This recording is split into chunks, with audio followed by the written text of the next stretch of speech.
Hello YouTube, out here with another video, and I'm at the beginning of the Bloodtown Forest entrance.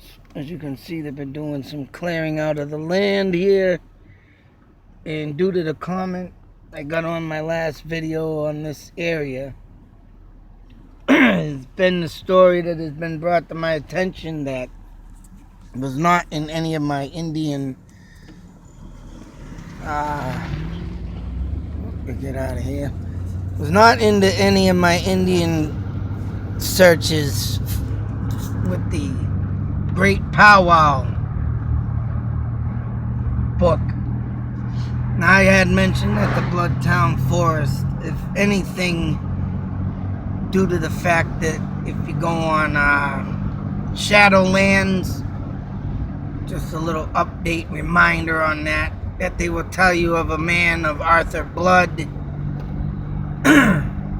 which supposedly killed people in there and hung them from trees and so forth, but I honestly do not think he did that.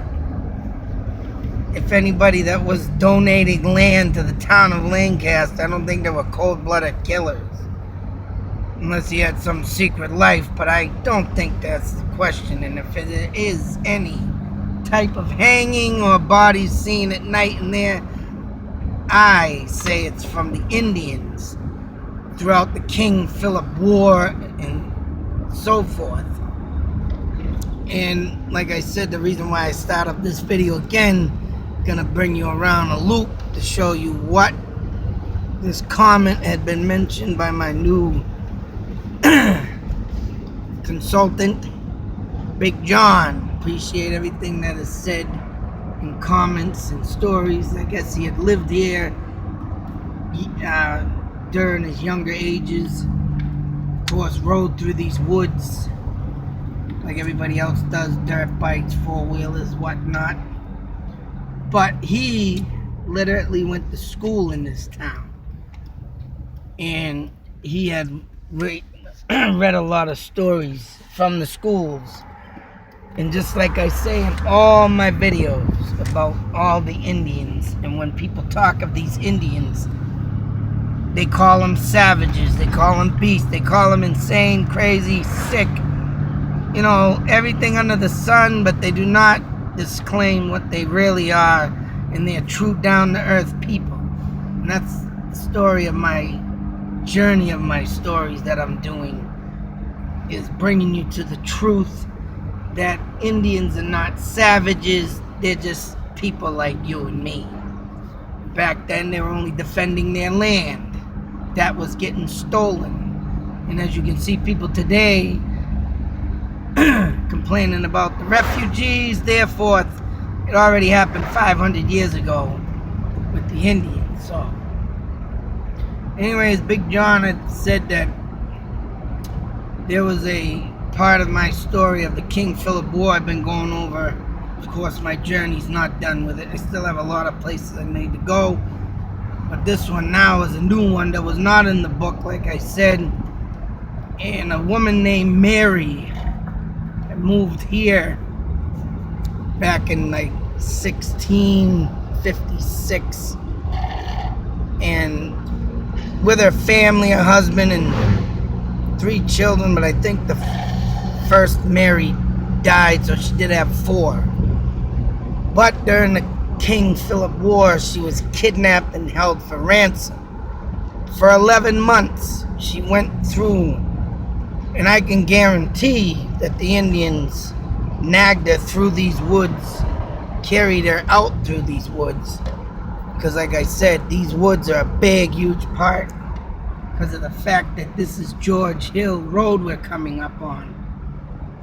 And Indians lived right up on the hill straight before us. And the Nipmuc tribe lived throughout Ayr, Groton, Shirley, and Lancaster. So being on George Hill Road, I guess in the beginning where all forks off, their house was there. I'm gonna bring you into certain farmland and stuff. And I mean, there's more stuff I gotta go through on this road.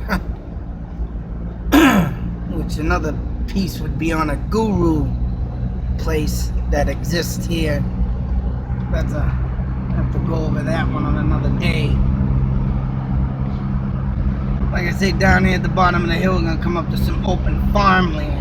And that's where she herself dwelled with her husband and 3 children. And like I said, that's where they took her for ransom.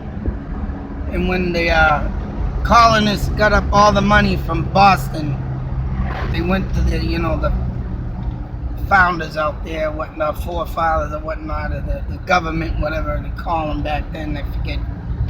But they raised the money for the ransom and they met up at Redemption Rock.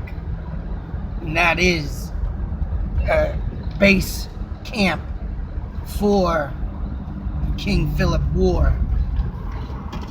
And that is over by the Great Mount Wachusett.